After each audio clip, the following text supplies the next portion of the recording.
2025ના મહાકુંભ માટે 40 ચોરસ કિલોમીટરને શણગારવામાં આવી રહ્યું છે।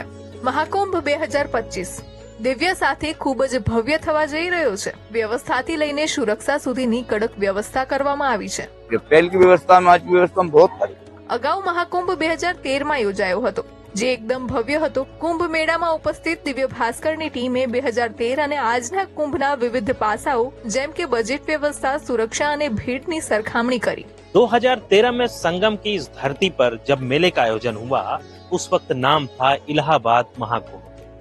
12 सालों में जो सबसे बड़ा बदलाव हुआ वो ये कि अब इसका नाम प्रयागराज महाकुंभ हो गया। બજેટની વાત કરીએ તો આ વખતે મહાકુંભનું બજેટ 5060 કરોડ રૂપિયા છે। 2013માં કુંભ સમયે રાજ્યની વર્તમાન સરકાર સપાએ મહાકુંભ માટે 1214 કરોડ રૂપિયાનું બજેટ આપ્યું હતું। 2025નું મહાકુંભનું બજેટ 2013ની સરખામણીએ ₹4043 કરોડ વધુ છે। पूरे देश में किसी भी धार्मिक आयोजन के लिए इतना पैसा खर्च नहीं होता।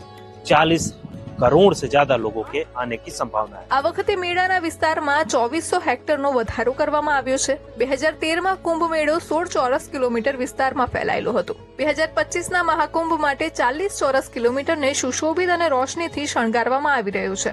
સુરક્ષાની આખો વિડિયો જોવા માટે ડાઉનલોડ કરો દિવ્ય ભાસ્કર એપ।